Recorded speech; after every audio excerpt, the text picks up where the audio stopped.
Let's say you have an idea on what the stock market is and you're ready to try investing out. What type of account do you open? It's not necessarily black and white, but maybe I can provide a little insight. Hey there, my name is Anthony. Welcome to Growing Your Wealth. First off, I'm a sinner redeemed by Christ. I'm a husband, father, student ministry volunteer, photographer and videographer by trade, and a stock market enthusiast. The reason I'm making this channel is to bring glory to God while helping others become good stewards of the money they have. Proverbs 14:23, all work brings a profit, but mere talk leads only to poverty. Okay, yeah, that makes sense. How about this one? Risk comes from not knowing what you're doing. You know those words? Yeah, those are famous words from Warren. So let's mitigate some of those risks. All right, I know it can feel overwhelming. Traditional IRA, Roth IRA, brokerage 401k. It's a whole new language. Today, we're cutting through the confusion. We're breaking down the two most important factors in choosing an account and walking through the most common options, so you can pick the perfect one for your goals. All right, here's number one. You got to ask the two main questions. Before you do anything else, you must ask yourself, what is the goal for this money? Is it for retirement in 30 years? That's a long-term goal. Is it for a down payment on a house in 5 years? That's a medium-term goal. The time horizon dictates which account is best. The second question is all about the money saver's favorite topic, taxes.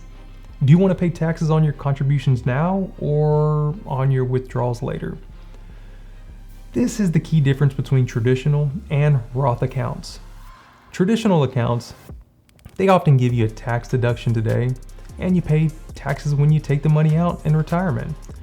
Roth accounts use money you've already paid in taxes, so the money grows tax-free and you pay $0 in tax when you withdraw it later.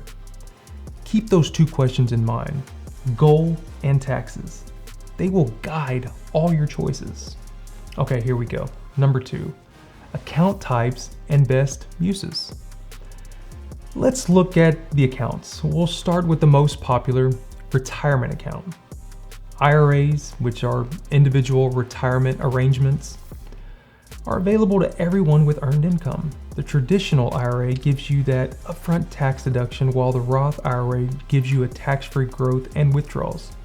If you think you'll be in a higher tax bracket in retirement, the Roth is often the smarter choice. Then you have workplace plans like a 401k.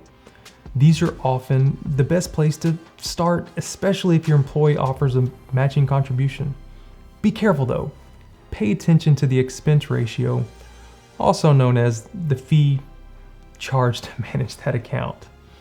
Next is the general investing account, sometimes just called a brokerage account, or if you're weird like me, I call it a TBA, which is, taxable brokerage account. Oh well. This is your flexible, all-purpose account. It's for anything that isn't retirement, savings for a car, an expensive vacation, or just building general wealth. The trade-off for this flexibility is that there are no special tax breaks. You pay taxes on your gains every year. And then finally, we have the specialized accounts. The 529 plans, which are for educational savings, they offer tax-free growth and withdrawals for qualified school expenses.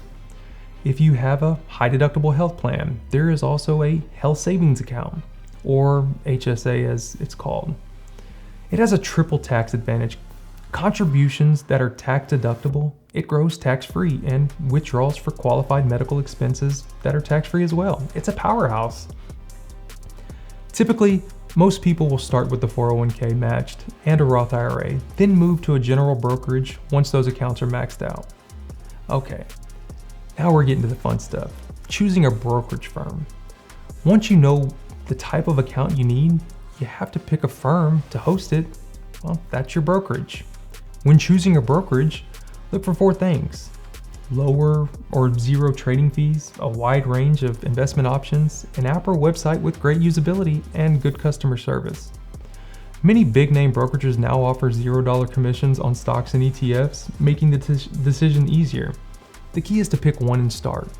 The important thing is not to be paralyzed by choice.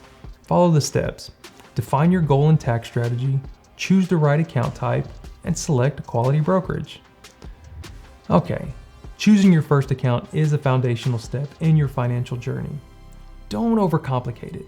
Just pick one that aligns with your biggest goal and commit to putting money in regularly. If this video helped you, please hit the like button and subscribe for more financial breakdowns.